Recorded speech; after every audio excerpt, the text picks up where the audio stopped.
Imagine a dimly lit room in 17th century England. A man lies on a table, his life hanging by a thread, while another man prepares to perform a high-stakes surgery.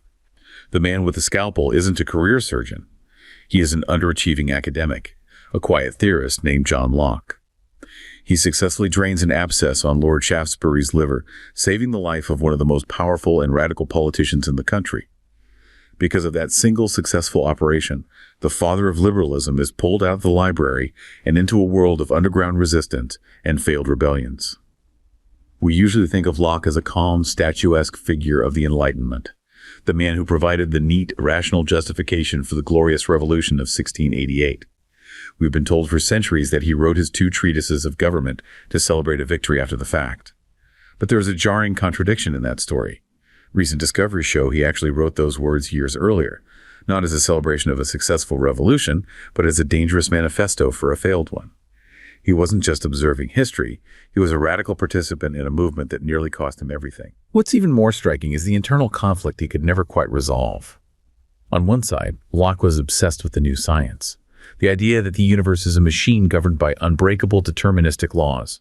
On the other, he was the champion of individual freedom and a religious thinker who believed in an all-powerful God who could change the rules of the universe at any moment. If the world is governed by rigid scientific law, how can any of us truly be free? Locke wrestled with the contention until the day he died, eventually throwing his hands up in frustration. It's a debate that didn't die with him in 1704. It's the same friction we feel today in the 21st century. The struggle to balance a scientific, data-driven world with our desperate need for individual rights. We are all, in many ways, still living inside John Locke's unfinished argument. Wow. That's a heavy way to frame it. Unfinished argument. It is, isn't it? Because I think for most of us, when we hear the name John Locke, we just, our eyes glaze over a bit. Right. We think high school civics class, life, liberty, property. Day 6. Yeah, the guy who gave us the blueprint for modern democracy. The calm, rational philosopher. Exactly. The statue in the park, the guy with the wig. Yeah. Very composed. But you're saying there's this whole other side to him, the one holding a scalpel over a lord's liver. That does not sound like a statue to me. No. That sounds like a scene out of, I don't know, a medical thriller. It really was. And it's honestly the perfect place for us to start because it just shatters that calm, collected image we all have. Okay. You have to really put yourself in that room and feel the pressure he was under. I mean, this wasn't just some routine medical procedure. This was a political high-wire act. So high stakes is an understatement. The ultimate stakes. I mean, think about it. If Lord Shaftesbury dies on that table, the whole movement for British liberty, for parliamentary power against the king, it all potentially dies right there with him. And Locke, the quiet academic, is the one with his hands literally inside the patient. He's the one, no pressure. But, the real tension, the one that actually drives this whole deep dive, it isn't even about the surgery itself. It's about what was happening inside Locke's head. That's it. It's that contradiction you mentioned in the intro. Okay, so let's unpack that. Well, think about what a surgeon does, or what any scientist does, really. It's a mechanical worldview. Right. You look at the body as a machine. It's got pipes, filters, pumps. It's all cause and effect. If I cut here, this will bleed. If I drain this abscess, the pressure will drop. It's scientific determinism in miniature. Everything is predictable if you just have enough data. Precisely. And Locke was obsessed with this new science. He wanted the entire universe to make sense like a clock. Perfectly ordered, perfectly rational, governed by unbreakable laws. Okay, so you have Locke the scientist on one side. He sees the world as a machine. It has rules. It has laws. Yeah. Yes. But then you have Locke the revolutionary, the man who is writing these dangerous treatises saying we are born free. The man who says we have rights that no king, no government can take away. And right there, that's the collision. I'm guessing you can't be a machine and also be free at the same time. Well, that's the question, isn't it? How does that work? It doesn't really. Not easily.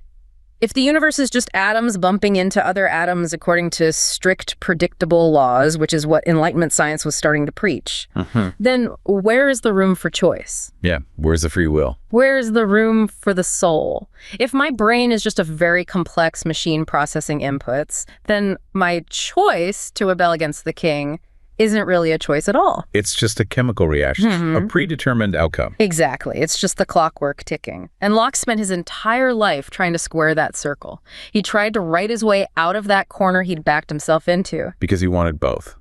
He wanted the safety and certainty of science, but he also wanted the dignity and the meaning of human freedom. And the argument we're exploring here, what the material we've looked at is telling us, is that he never actually fixed it. He never resolved the contradiction. He put a patch on it. He, to use the metaphor, he drained the abscess and saved the patient for a while. But he never cured the underlying condition. And now, 300 years later, we're the ones living with the symptoms. We're seeing the symptoms of that untreated illness flaring up everywhere in our society. So we're basically looking at the long-term side effects of a 300-year-old philosophical compromise.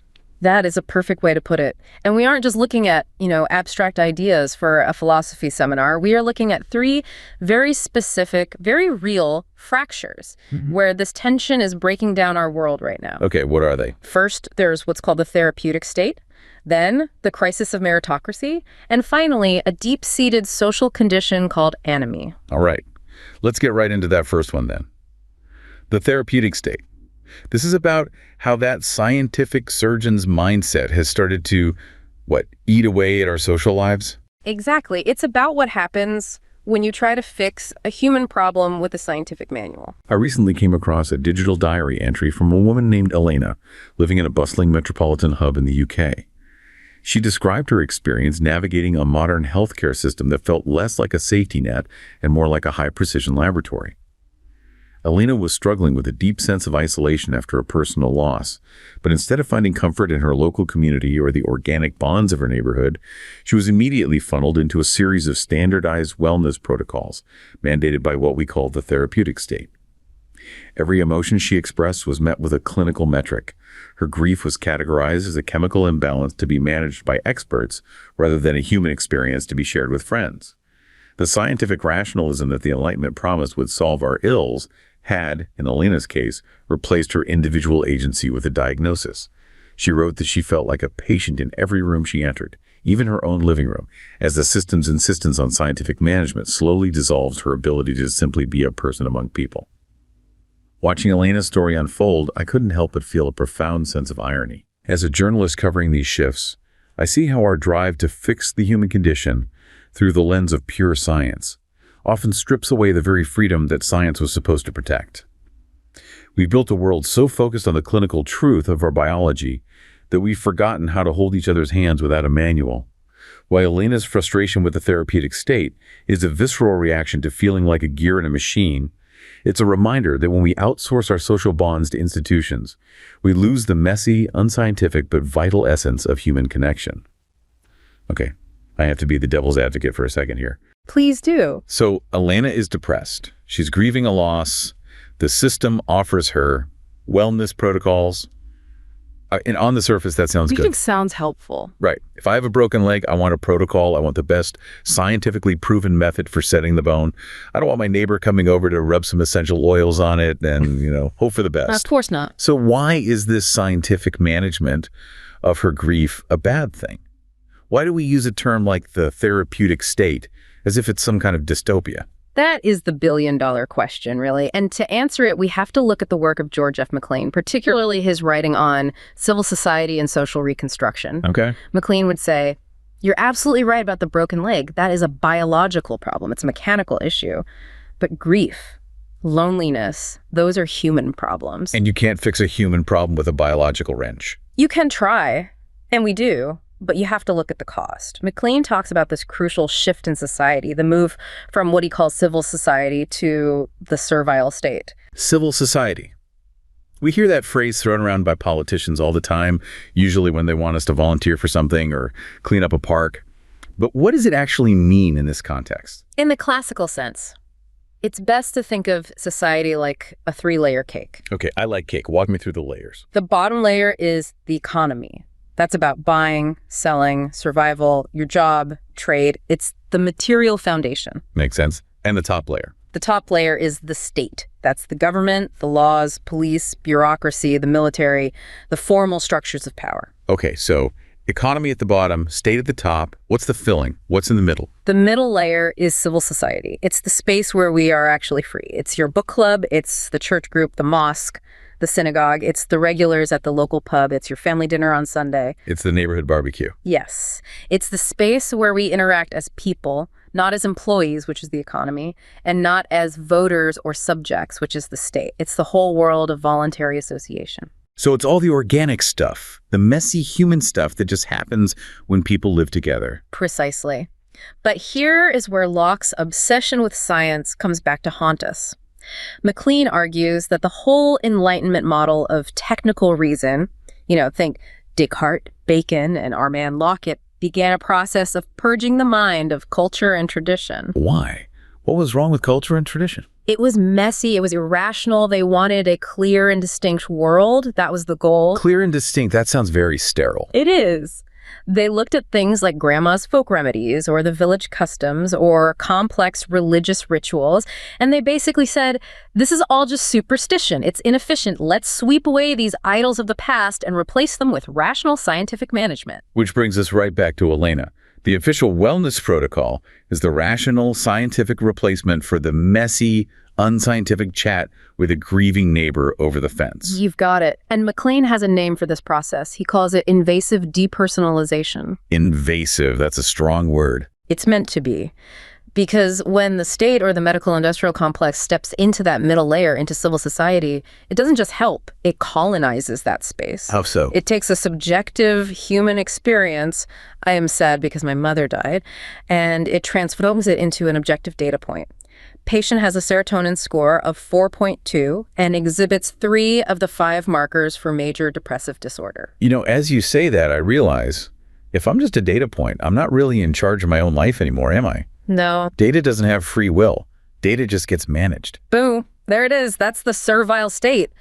If the government and its experts manage your emotions the same way they manage the traffic grid or the water supply, you cease to be a subject, a protagonist in your own story. You become an object. An object of history, a thing to be adjusted. You become, as Elena wrote, a patient in your own living room. So the state becomes therapeutic. It starts to treat us all like we're permanently sick, and we need its constant help just to function. And this process systematically destroys what MacLean calls sensus communis. Okay, Latin alert. I was waiting for one. Sensus communis. Break that down for us. It literally translates to community sense, but it's more than that. It's the shared, intuitive, almost unspoken understanding of the world that a healthy community holds together. Can you give me an example? Sure. It's how, without being told what the appropriate behavior is at a funeral in your specific culture, or how to comfort a neighbor who's lost a job. It's not a rule you look up. It's a grid of interpretation that you all share. It's the cultural software. Okay, so it's the unwritten rule book of belonging. It's the vibe check for your whole community. A vibe check is a great way to put it, yes. But MacLean contrasts this with another term, thesis. Okay. Which means roughly individual perception or your own personal common sense. And his argument is that the modern world, driven by massive bureaucracies and what he calls imperialistic capitalism, has systematically divorced us from that shared community sense, the sensus communis. So we've become atomized, socially lonely. Exactly. We're all disconnected atoms bouncing around, so we're left with just our own individual rationality.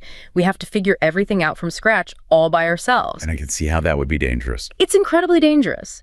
Because we trust our own common sense faculties, our thesis, but without that community to verify our perceptions, without that shared grid, we become incredibly vulnerable to ideological manipulation. That makes total sense. Yeah. If I don't have a community of people I trust to bounce ideas off of, to say, hey, does this sound crazy to you? Then I'm much more likely to believe whatever the loudest, most confident voice on the internet is telling me. Precisely. And notice the irony here, the trap. The liberal individualist tradition, it rallies around species. Sharpen your individual critical thinking skills, think for yourself. Which sounds good. And on the other side, you have the communitarians who rally around sensus communis. We must rebuild community. We need shared values. Which also sounds good. But MacLean argues both of them fail in the current environment. You can't just think for yourself effectively in a total vacuum. And you can't just rebuild community with a top-down program when the state and the market have already dissolved the most basic building blocks, like the family and the neighborhood. Speaking of the family, that was a pretty controversial point in the MacLean material, this idea of the family as an obstacle. It is controversial, but it's a critical piece of the puzzle. In this paradigm of rational reconstruction that he describes, The modern rationalist state often views the family not as the embryo of civil society, the first place we learn to be human with others, but as an obstacle to individual self-realization. An obstacle how? Because the family is messy. It's messy. It's full of obligations you didn't choose. You don't choose your parents. You don't choose your weird uncle who always brings up politics at dinner. Right. It's the opposite of pure individual choice. Exactly. And if freedom is defined primarily as choice and autonomy, which is the extreme Lockean ideal, then the unchosen, messy obligations of family life can start to look like oppression. So public policy and economic forces begin to encourage what McLean calls a flight from the family. We are all pushed to become independent, mobile economic units. It's easier to move for a job if you don't have to take care of your aging parents. And it's easier for the state to manage a million separate individuals than a bunch of strong, cohesive family units. And easier to tax them. But this all leads to what the sociologist Durkheim called the breakdown of organic solidarity. We end up in this lonely crowd, governed not by shared values, but by mechanical solidarity, which is just rules imposed from the top down, or worse, total atomization. So, to bring it all back to Elena, she's standing there, totally isolated, with a checklist of wellness protocols from the state. Because the messy, organic, unscientific web of family and neighbors that should have caught her has been systematically dissolved. Dissolved by the very rational, scientific, freedom-promoting project that was supposed to save her. That's the first fracture. The science of managing society has, in a way, killed the art of living together. Which is a perfect segue to the second fracture. Because if Elena's story shows us the loss of connection, our next story shows us the loss of trust. This is about the social contract itself falling apart. This is where it gets political. Try to imagine a man named Thomas, a middle-aged administrator at a prestigious university in New England, a place where John Locke's ideals of meritocracy and the social contract were once the bedrock of the institution. Thomas had spent 30 years believing that if you worked hard and played by the rules, the system would remain fair and legitimate. However, he recently shared a series of internal reflections online about a noble betrayal. He watched as the leadership within his institution began to prioritize self-preservation and elite signaling over the actual merit of the students and faculty. The social contract he signed, the one where the elite earn their status through service and competence, seemed to have collapsed. To Thomas, it felt as though the people at the top had pulled up the ladder behind them, transforming a system meant for social mobility into a closed circuit of power. He spoke of a crisis of legitimacy that left him feeling like a stranger in the very halls he had dedicated his life to. Reading Thomas's account, it's easy to see why so many people feel a simmering resentment toward modern institutions. There is a genuine pain in realizing that the meritocracy we were promised has become a facade for a new kind of aristocracy. From my perspective as a commentator, I understand the anger that fuels these anti-elite sentiments. They stem from a broken promise. However, we must be careful. While the betrayal Thomas feels is real and justified, the challenge is how to reform these institutions without burning down the foundations of the social contract itself. We need to find a way back to a system where the noble actually act with nobility, ensuring that the ladder of opportunity is once again open to all. That phrase Thomas used, noble betrayal, it feels almost Shakespearean. It's dramatic, but it's also incredibly accurate to how a lot of people feel right now.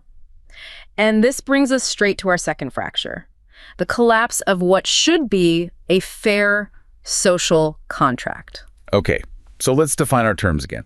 We use that phrase social contract all the time, usually when we're complaining about taxes or a new law. Right. But it goes back to Hobbes, Locke, Rousseau. What's the core idea? At its absolute core, a social contract is a deal. It's a trade-off. You, the individual, agree to submit to governance. Okay. You agree to follow the laws. You agree to pay your taxes.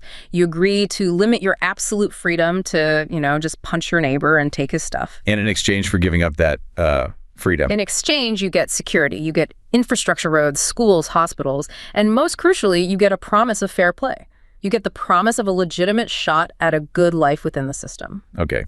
So Thomas, the university administrator, is saying, I kept my end of the deal. For 30 years, I worked hard, I played by the rules, but the institution, the people at the top, they didn't keep their end of the bargain. Exactly. And you have to understand, this isn't just Thomas feeling this way. We've got data from the Strongman Forum that analyzes this exact breakdown. They list the specific emotional triggers that drive modern populist movements, and a huge one is loss of reciprocity. Reciprocity. I scratch your back, you scratch mine. Or, more to the point, I play by the rules, so why are you and your friends allowed to break them when people feel the game is rigged? Which is another one of their triggers, rules violation. Yes. When the elites seem to be playing by a completely different rule book, the contract just dissolves in people's minds. It feels like a lie. But there's something even sharper here that Thomas mentioned. He talks about meritocracy. Which, again, just like wellness protocols, sounds like a good thing. Rule by the talented and the hardworking. No more kings and queens just because they were born in the right castle. The best and brightest rise to the top. Why is that failing? This is where we have to look at the work of Peter Wiedekind, who wrote a fantastic dissertation on this very trap. And he digs up this one fascinating, mind-blowing fact.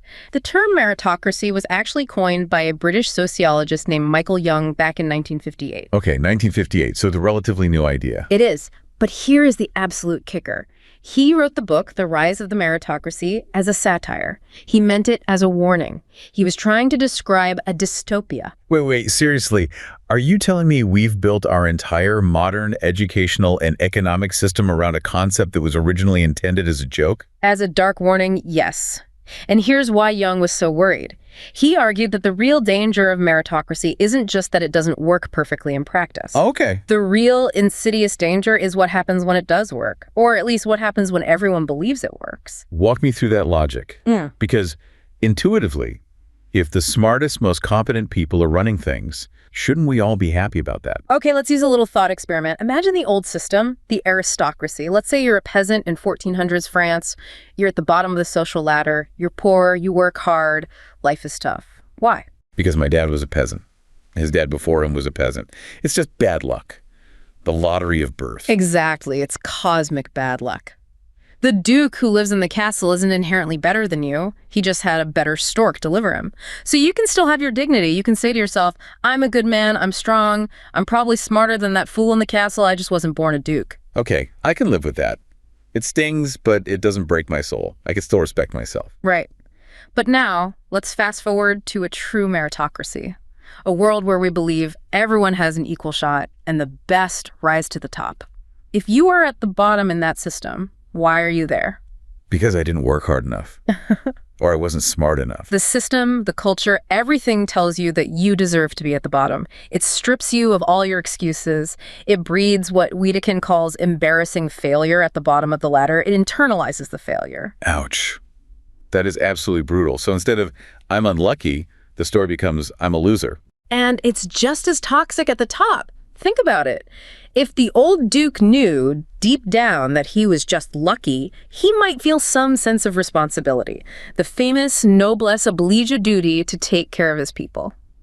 He knows he didn't really earn his castle. Right, it was a gift. But the new meritocratic elite, the ones who aced all the tests and went to the best schools, they believe they are at the top solely because of their own brilliance and hard work. So they think, I built this, I earned this, I don't owe you anything. If you were as smart and hardworking as me, you'd be up here too. Exactly. It breeds what's called smug success. And that is the noble betrayal that Thomas is seeing firsthand. The new elites have pulled up the ladder because they've convinced themselves they're the only ones who ever deserve to climb it. This connects directly to what the social critic Christopher Lasch wrote about decades ago in his book, The Revolt of the Elites.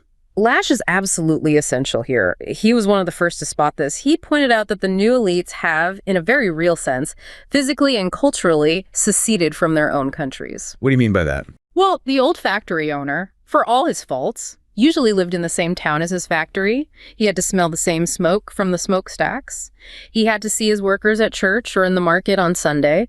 There was a shared physical space. But the new elites, the tech billionaires, the hedge fund managers, the university administrators Thomas is dealing with. They're global citizens. They are, as Lasch put it, tourists in their own countries. They withdraw from common life into these voluntary, ghettos-gated communities, exclusive private schools, private security forces. They invest in themselves, not in the public treasury or public spaces. So it's not just that they feel they're better than the rest of us, they aren't even with us anymore. Right. And this leads directly to what the philosopher Lisa Herzog calls goal displacement within our institutions. Goal displacement. That sounds a little like corporate jargon. It might sound like it, but it explains exactly what Thomas saw at his university. The idea is that institutions, like a university, a hospital, a government agency, they lose the ability to realize their original values, their primary mission. Because the elites running them start prioritizing secondary goals instead. Precisely. Secondary goals like what? Financial interests, reputation management, elite signaling, their own self-preservation. So the university stops being primarily about education and the pursuit of truth, and starts being about protecting the endowment fund, or climbing the U.S. News and World Report rankings, or making sure the powerful donors are happy. You've got it. And Herzog has this useful framework, the VCTT2 framework: voice, choice, transparency, trust.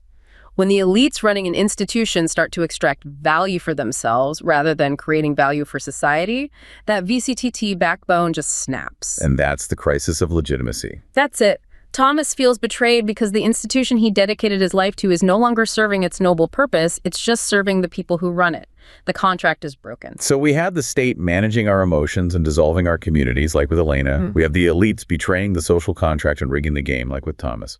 But our third fracture, it seems to go even deeper. Much deeper. It's not just about society anymore. It's about the nature of reality itself. It's about what it means to be human in a world that thinks it has all the answers. I heard a story recently about Marcus, a data analyst in Western Europe who found himself spiraling into what sociologists call anomie, a state of total deracination and lawlessness of the soul. Marcus was raised in a world that had fully transitioned from the 17th century belief in natural law, the idea that there is an inherent moral order to the universe, to a rigid scientific determinism. In his daily life, Marcus saw everything as a result of cause and effect, neurons and data points. He told an interviewer that he had lost his common sense regarding right and wrong, because, in a world governed strictly by deterministic science, the concept of choice felt like an illusion. If every action is just a chemical reaction, he wondered, does anything actually matter? This loss of a shared moral framework left him feeling adrift in a civilization that functioned perfectly on paper but felt hollow in practice. He described it as living in a world of brilliant machines and lonely people. Marcus's story is perhaps the most chilling because it touches on the very root of our modern malaise. When we move too far towards seeing the human experience as a purely deterministic scientific phenomenon, we risk losing the common sense required to sustain a stable civilization. As I reflect on his words, I see the danger of a society that knows the how of everything but the why of nothing. We have to balance our scientific achievements with a reclaimed sense of individual agency. We aren't just biological scripts being played out. We are participants in a shared human story. Acknowledging our scientific nature shouldn't mean we have to sacrifice our moral soul, brilliant machines and lonely people. That phrase, man, that really sticks with me. It's haunting, isn't it? And it perfectly describes this condition Marcus is in, this state of anomie. It's a word we might have heard in a Sociology 101 class, but we need to give it the deep dive treatment it deserves. It's not just sadness or alienation. And it's definitely not anarchy either. People confuse those two. That's a key distinction. Anarchy is the absence of rulers. Anomie, a term that was really popularized by the French sociologist Émile Durkheim, is the absence of norms. It's a normlessness. So it's when the moral compass of a society just breaks. It breaks. Or, as the source material puts it, it's a mismatch between your personal standards and the wider social standards. It's a condition of rootlessness, where the moral regulating force of society has just crumbled away. Durkheim famously linked this to industrialization, right? To the rise of factories in big cities. He did. He saw that the mass regimentation of modern industrial life, being a tiny interchangeable cog in a giant factory machine, it didn't provide the same moral structure or sense of purpose that the old guild system or the village life did. But Marcus's anomie seems to go even deeper than just his job. Yeah. It's metaphysical. It is. It's about that fundamental shift you mentioned, the long, slow death of natural law and the rise of scientific determinism. And we have material here on the natural law and pragmatism that traces this exact history of ideas. It's a fascinating story. It really is a fascinating genealogy. Yeah. If you go all the way back to the American founding fathers, people like Hamilton and Jefferson, they were steeped in the idea of natural law. Hamilton wrote about unalienable rights written in the volume of human nature by the hand of divinity. So for them, rights weren't just good ideas somebody came up with. They were cosmic facts. They were as real as the law of gravity. Exactly. They believed they were absolute truths, woven into the fabric of reality by God or nature, but the material we have traces the big shift that happened in the 19th and early 20th centuries. This is when Darwin comes on the scene. You get Darwin, who places man firmly in the animal kingdom, not as a special creation. You get the rise of behaviorism and Freudian psychology, and suddenly the mask is snatched off of human nature. And what's underneath the mask, according to this new scientific view? Well, according to the more extreme views of that era, what's underneath is not an image of God, but, as the source says, man as brother to the ox. We're just clever Neanderthals in suits. Our noble thoughts aren't sparks of divinity, they're just visceral reactions and suppressed desires. So Freud enters the chat, and everything becomes about subconscious urges. Freud, John Dewey, John B. Watson. The source material quotes the historian James Harvey Robinson, who called our most cherished principles just rationalizations of our underlying animal instincts. Wow. Now think about it. If that's really true, if love is just a hormonal cocktail for procreation and justice, is just a refined form of herd signaling, then the solid moral foundation Marcus is desperately searching for. It doesn't exist. It's gone. We moved from a world of absolute truths to a world of, highly probable knowledge and utility. Yes. From this is true to this seems to work for now. And for someone like Marcus, that's terrifying. If there's no natural law, then there's no real right or wrong. There's just efficient and inefficient. Which leads us to the most radical and, frankly, a little scary concept in our whole stack of materials. It's like a wild one. It comes from a paper on the scientific renaissance of legal theory, and it uses the bizarre context of creating a legal system for a space station. Space station law. I love this stuff. So how does a space station explain Marcus's existential crisis down here on Earth? It's a thought experiment that is rapidly becoming a reality. The author of the paper discusses the potential emergence of a new kind of human, a homo ulteriors. Which means altered man. It's exactly. Yeah. Man-like, but distinct. Think about a long-duration space station or a Mars colony. It is a completely and totally engineered environment. Everything is controlled. Everything. The air you breathe is recycled by a machine. The water you drink is filtered from waste. The light cycles are artificial to mimic day and night. The food is precisely calculated for caloric and nutritional density. Even your social interactions are monitored for mission integrity. It's the ultimate therapeutic state. It's Elena's world, but on steroids, floating in space. It is. And because everything in that environment is managed and controlled, you have a perfect laboratory. Now, if you are a true believer in scientific determinism, the idea that we are simply products of our biology and our environment, what happens to the human being inside that station? Yeah, if the environment completely shapes the animal and the environment is 100% artificial and controlled, then the human inside becomes artificial and controlled. Yeah, it is precisely the argument. You get homo ulteriors, an altered man, and the terrifying question that the paper asks, and I'll quote it directly, is, will human behavior be predeterminable to the point of excluding freedom of choice upon which legal, not moral responsibility is founded? Whoa, okay, slow down. Let's unpack that. That is the heavy hitter right there. Think about what it means. If I, as the mission commander, can predict exactly what you'll do at 3 p.m. on Tuesday because I have engineered your air, your food, your sleep schedule, and your social inputs. Then can you really hold me responsible if I do something wrong? Can I put you on trial if you commit a crime? Did you choose to do it, or was it just that the inputs I created determine the inevitable output? If I'm a machine and I malfunction, you don't put me in jail. You fix my programming. Yeah. You adjust the inputs. Exactly. And that is the ultimate logical conclusion of the therapeutic state and pure scientific determinism.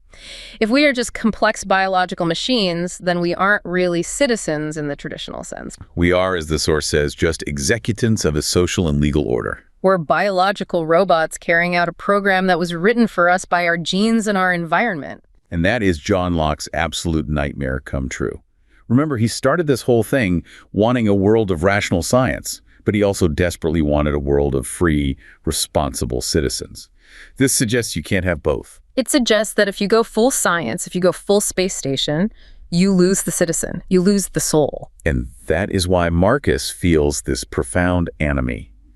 He is living in a civilization that increasingly treats him like homo ulteriors, a predictable, manageable machine. but he still feels like a human being who wants to make real moral choices. He's a ghost in the machine, and he's screaming that he's real, but the machine's operators can't hear him. So let's zoom out here and try to tie all three of these fractures together.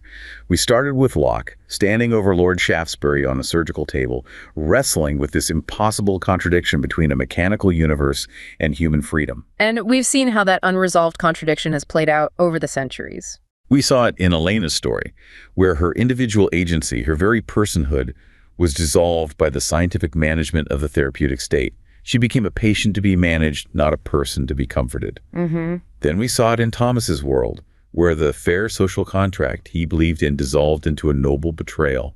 The meritocracy that was supposed to liberate us became a trap that creates smug winners and resentful losers and separates the elite from the rest of us. Right. And finally, we saw it in Marcus, who is drowning in the enemy of a totally deterministic world, looking for a common sense of right and wrong that science, by its very nature, cannot provide him. Each one is a different symptom of the same underlying condition. This brings us to the philosopher Leo Strauss. We have some material from him on liberalism and nihilism. Strauss had a very specific and very stark term for this whole modern predicament, didn't he? He did. He called it simply the problem of civilization. And Strauss argued that civilization, to function, basically has to lie to us. Lie to us. He said that civilization must conceal from man his imperfect beginnings, the original terror of existing in a meaningless, chaotic state of nature. And by investing all our energy and faith into what man makes, into science, technology, the modern city, the wellness protocols, we lose sight of the whole. We lose sight of eternity. We get so obsessed with the gadgets and the systems and the machines we've built that we forget the big, scary, silent universe that exists just outside our comfortable climate-controlled walls. Strauss warned that the modern project of unheard of progress makes us insensitive to what he called the eternal silence of those infinite spaces. We think we've conquered nature and solved all the mysteries, but really we've just built a very comfortable, very well-lit cage for ourselves and have forgotten that we're inside it. So what does this all mean for us, for you, listening right now? The social contract that Locke and others talked about, it isn't just a political agreement you sign by being born in a certain country. It's a metaphysical one. It's a trade. We have, in many ways, traded the mystery of being for the security of the machine. And the friction we all feel, the political rage, the enemy, the populism, the deep loneliness, that is the sound of the human spirit grinding against the gears of a deterministic world it created for itself, but can no longer control. We are left with a civilization of brilliant means, but confused ends. Waiting for a surgery that can stitch the soul back to the body politic. It's a surgery that John Locke started on that table, but we are the ones who are going to have to figure out how to finish it.